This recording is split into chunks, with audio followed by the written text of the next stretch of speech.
नमस्कार, नादी टीवी देख रहे हैं आप और मैं हूं आपके साथ नसीब शर्मा। और चलिए बुलेटिन की शुरुआत करेंगे, लेकिन उसके पहले सीधा रुख कर लेते हैं राजधानी भोपाल की ओर, जहां पर मुख्यमंत्री तुलसी जयंती और अलंकरण समारोह में शामिल होने के लिए पहुंचे हैं।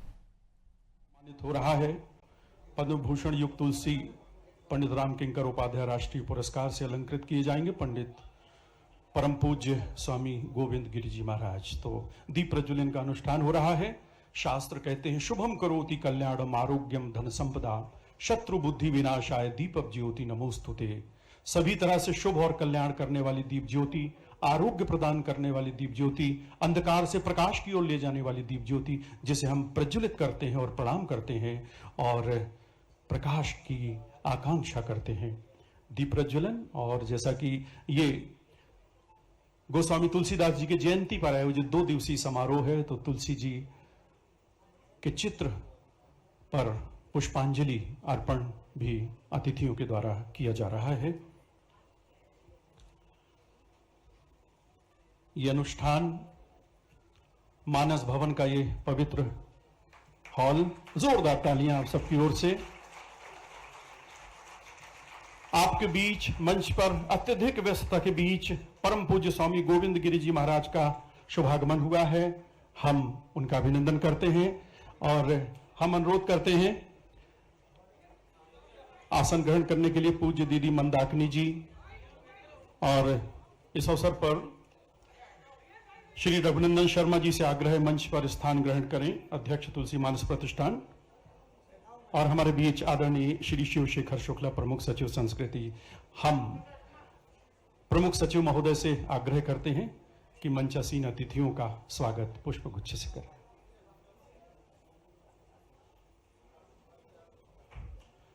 आप सबकी तालियां भी स्वागत में।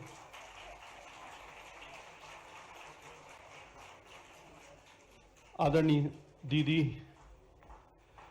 संचालक संस्कृति एनपी नामदेव जी से आग्रह है कि रघुनंदन शर्मा जी का स्वागत करें। पुरस्कार भेंट करने की कृपा करें। आप सबकी जोरदार तालियां। अंगवस्त्र, श्रीफल, सम्मान पट्टिका और राशि, ये अविस्मरणीय क्षण मानस भवन प्रतिष्ठान के लिए भी। और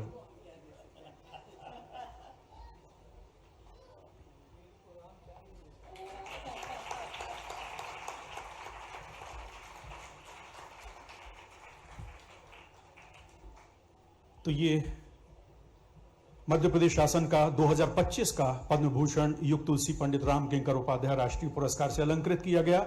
हम सब गौरवान्वित हैं। परम पूज्य स्वामी गोविंद गिरि जी महाराज का यहां सम्मान अलंकरण हुआ। हम आग्रह करते हैं स्वामी जी से कि अपने आशीर्वचनों से अनुग्रहित करें परम पूज्य स्वामी गोविंद गिरि जी महाराज। यहां से पंडित जी वहां।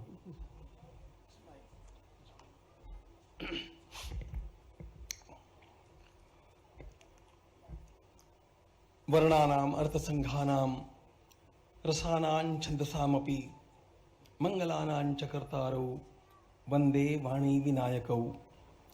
नमामि सद्गुरुं शांतं सच्चिदानंद विग्रहं पूर्ण ब्रह्म परानंदम ईशमानंदी वल्लभम प्रपन्न पारिजाताय तोत्र। जय श्री राम। तुलसी जयंती का अद्भुत ये कार्यक्रम महर्षि तुलसीदास जी ने वास्तव में उनका 528वां जन्मोत्सव है, और महाराज जी ने क्या आनंद लाया। आनंद के साथ जोरदार पद्म भूषण परम पूज्य महाराज जी का अभिनंदन करें। मैं राज्य सरकार की ओर से उनका स्वागत करता हूं। आज का यह अवसर वास्तव में एक अद्वितीय बना है। मेरी अपनी ओर से पुनः महाराज जी को बधाई। यहाँ मंच पर विराजमान मंदाकिनी दीदी, आप तो मुझे लगता है भाई साहब हर बार माननीय रघु जी भाई साहब और हम सब दीदी को यहाँ से जोड़ करके ऐसा लगता है अपनी माँ को पाते हैं। हमारे लिए आनंद आ जाता है। ये हमारे लिए सौभाग्य की बात। इस अवसर पर हम सबके वरिष्ठ नेता और आश्रयदाता इस संस्थान के भी उपाध्यक्ष हैं, मैं तो अध्यक्ष ही कहता हूं भाई साहब, कार्यकारी अध्यक्ष, लेकिन मुख्य अध्यक्ष माननीय रघुनंदन शर्मा जी, किसी संस्थान का अध्यक्ष, मैं सुन ही नहीं रहा हूं ना। ये जवाबदारी इतनी कठिन है कि इस शब्द का सुनने में थोड़े से कान बंद कर लो तो बहुत अच्छा रहेगा, क्योंकि एक कार्याध्यक्ष के नाते से हमारी रोजमर्रा की गतिविधि के आधार पर किसी भी संस्थान की आत्मा शरीर के तरह है। ये बने हुआ स्ट्रक्चर तो निर्जीव है जब तक यहाँ गतिविधि संपन्न नहीं हो, और ये धड़कती आत्मा आपके पुरुषार्थ से इन कार्यक्रमों की शोभा बढ़ाती है। मैं आपका अभिनंदन करता हूँ, आपका स्वागत करता हूँ। संस्थान जीवंत होकर के भोपाल जैसी एक अलग प्रकार की रियासत के काल से, जहाँ लोग अपने त्योहार मनाने में डरते हैं, वहाँ हमारी रोज जयंतियां मनती, आनंद होता है। इससे बढ़िया क्या सौभाग्य की बात हो सकती। और संयोग भी ऐसा है कि ये तो लोकतंत्र है, भगवान की दया है, कई जन्मों के पुण्य है कि अभी हमारी लगातार सरकार चल रही है, लेकिन उस समय भी मुख्यमंत्री की नाक के नीचे जय जय श्री राम हो रहा, इससे ज्यादा आनंद क्या होगा। उनके आवाज के साथ नीचे लेकर के, ये कितना सुखद संयोग है। पूरा मंच हमारे माननीय शिवशेखर शुक्ला जी, PS कल्चर, इस अवसर पर सामने विराजमान माननीय विधायक भगवान दास सबनानी जी, यतीन्द्र जी, माननीय जिलाध्यक्ष सभापति किशन सूर्यवंशी जी, सभी वरिष्ठ जन, माताओं बहनों, मैं भगवान राम की लीलाओं के साथ तुलसीदास जी को देख करके जो आपने बात कही, इसका तालमेल मिलाने का प्रयास कर रहा था। और भगवान राम के जीवन में भी जो टर्निंग पॉइंट है, महाराज जी कभी आपसे सुनेंगे, मैं तो ऐसे ही प्रश्न करता हूँ। एक घटना कभी कभी हमारे मन में वो प्रश्न कौंधता है कि कोई कारण से, ये तो आज जो पुरस्कार है उससे जोड़ करके देखें कि भगवान राम और लखन तो अपने महल में हैं, अगर विश्वामित्र नहीं लेने आते उनको तो क्या होता है। वो जो घटना है केवल हमको एहसास कराती है। सारी रामायण की जो भी अपन माने, मैं संज्ञा तो क्या दूंगा, छोटा सा कार्यकर्ता हूं, लेकिन अगर विश्वामित्र जी की दृष्टि और विश्वामित्र जी के उस पूरे घटनाक्रम को हम ध्यान देंगे, वो सब कुछ दिख जाएगा।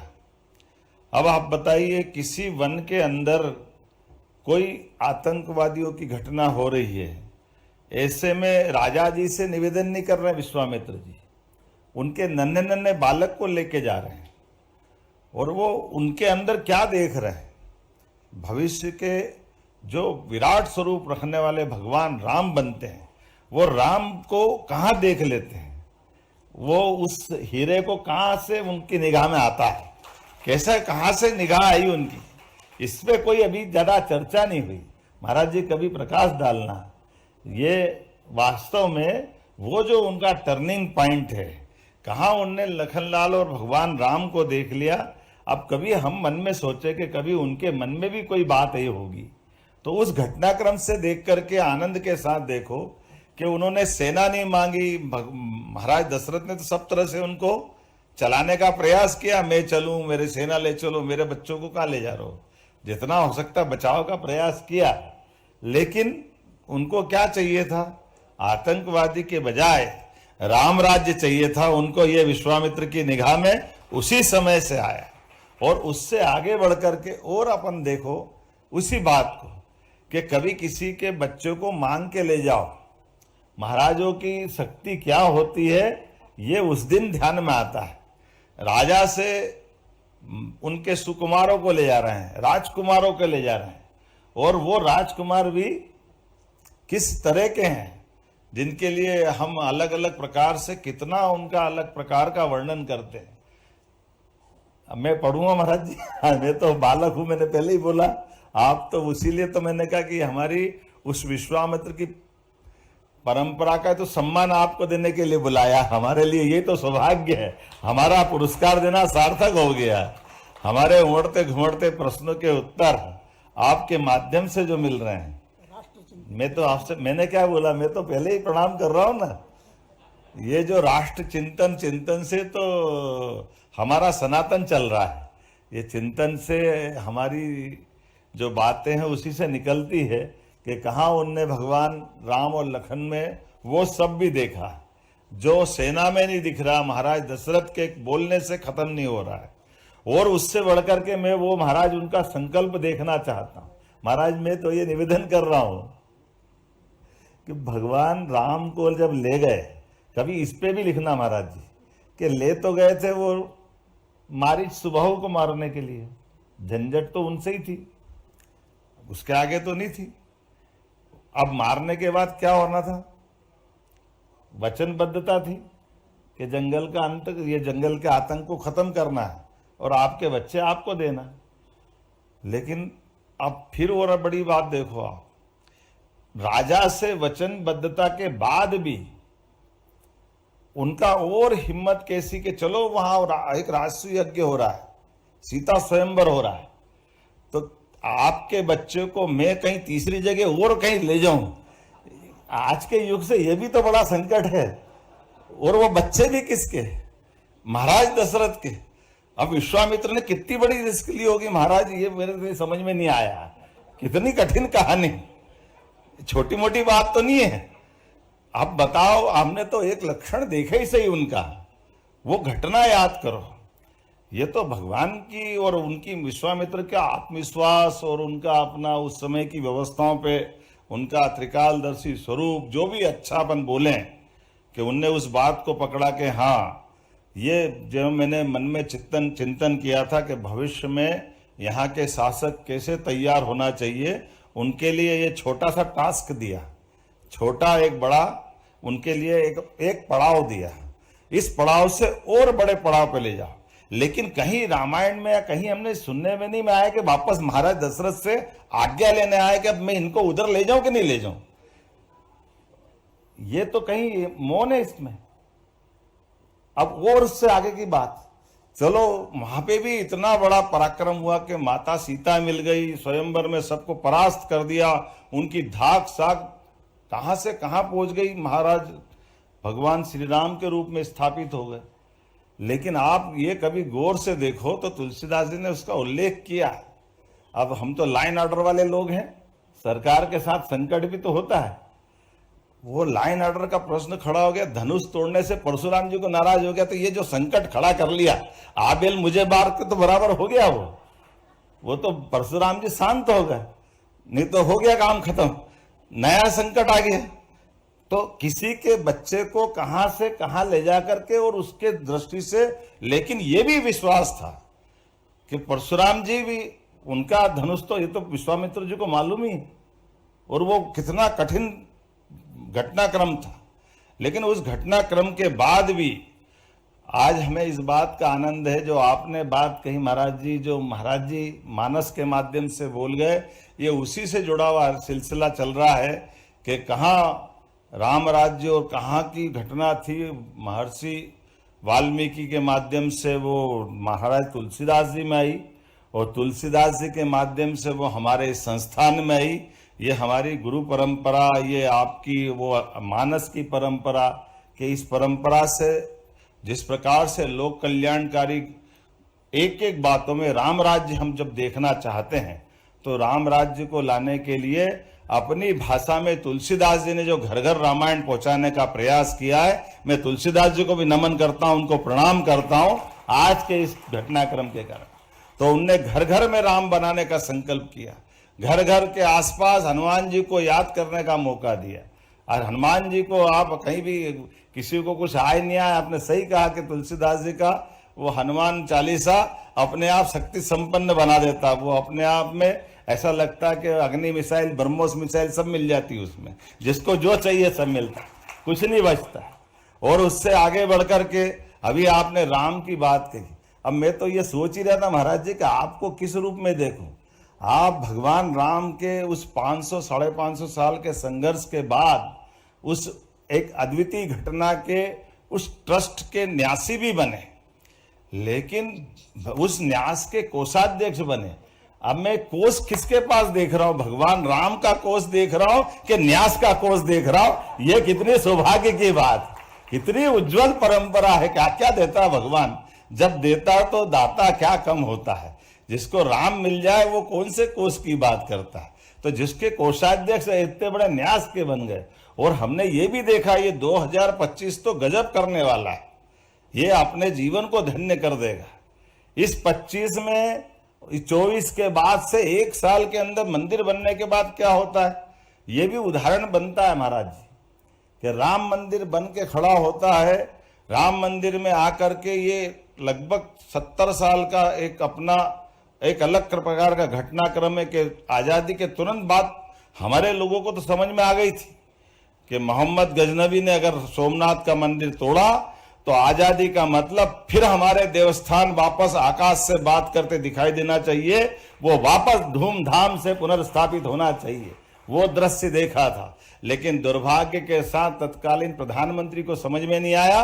तो हमारे राम भक्त नरेंद्र मोदी जी को ध्यान में आया कि भूमि पूजन में भी जाना चाहिए, लोकार्पण में भी जाना चाहिए। और ये उनकी तपोनिष्ठ, उनकी दृष्टि का और अच्छा उदाहरण जो हमारे लिए कि हमारे जैसे राजनेताओं को, हम तो कार्यकर्ता ही है, वो राजनेता तो है नहीं, लेकिन ये अपनी इस भावना से चलने वाले केवल मंदिर का लोकार्पण भूमि पूजन पे वो मौजूद नहीं थे।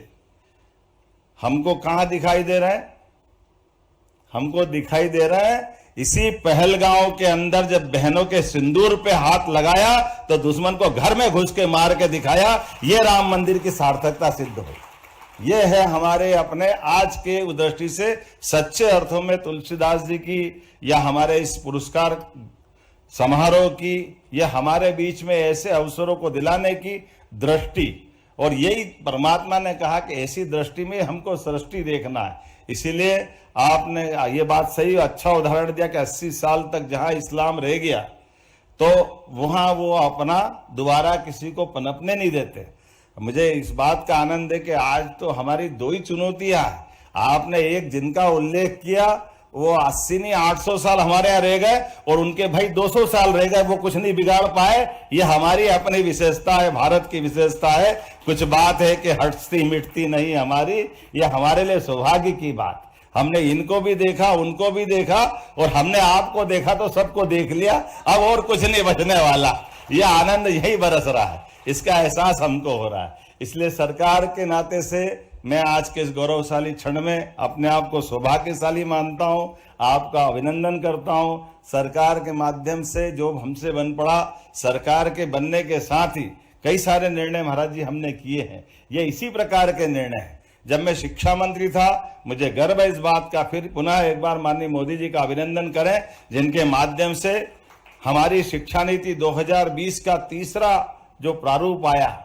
2 शिक्षा नीति तो कांग्रेस के शासनकाल में आई, एक 68 में आई, एक 86 में आई।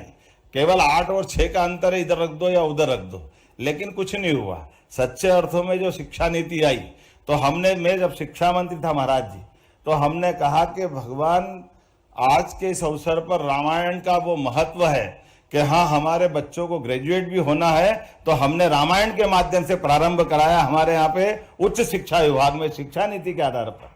भगवान राम की, भगवान कृष्ण की सभी लीलाओं का, उनकी शिक्षा का हमारे वर्तमान के पाठ्यक्रम के साथ हमने उससे जोड़ने का प्रयास किया। और जब हमारी अब सरकार बनी तो जैसे हमने कहा कि भगवान कृष्ण की जहां जहां लीला हुई, क्योंकि तुलसीदास जी का एक पक्ष दब जाता है। भगवान राम के बारे में तो उन्होंने कहा ही है, लेकिन कृष्ण भगवान के लिए भी लिखा है। कृष्ण गीतावली उनने लिखी, श्री कृष्ण गीतावली, अद्भुत गीतावली लिखी। ये तुलसीदास जी की तो बहुत सारी रचना है।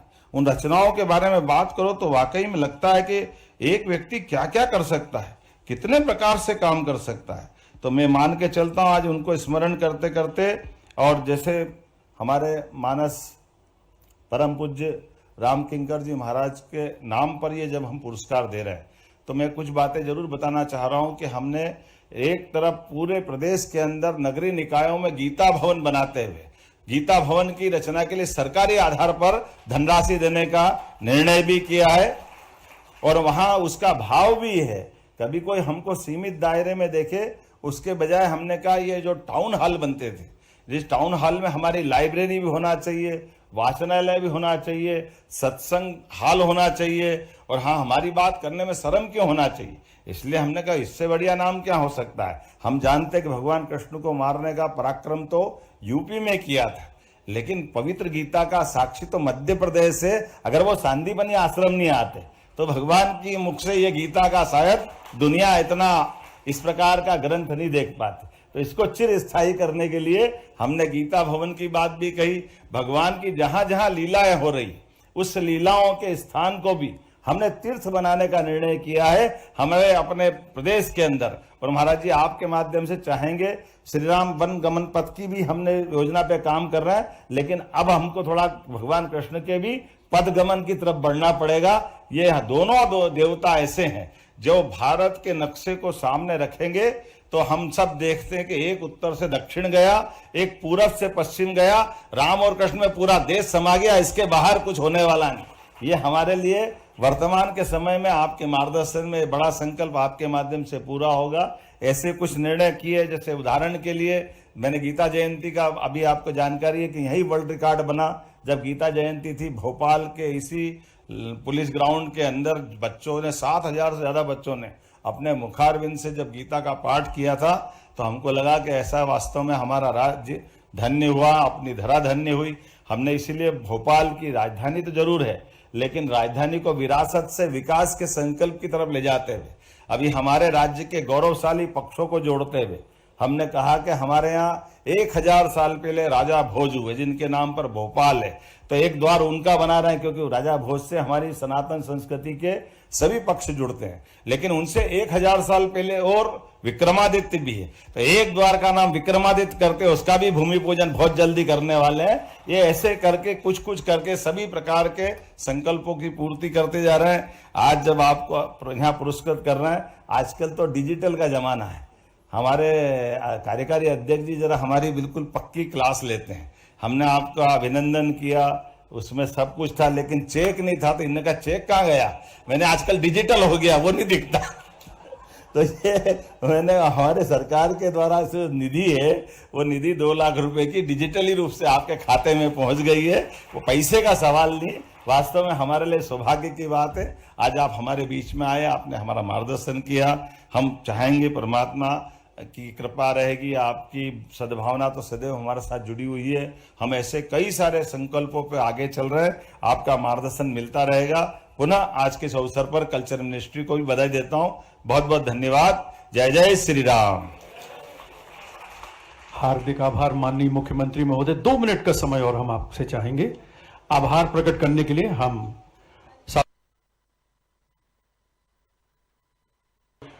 कार्यकारी अध्यक्ष मानस भवन रघुनंदन जी। भाई, ये उठ के जाओगे तो मेरे को तकलीफ होगी, क्योंकि मैं भी कभी कभी बात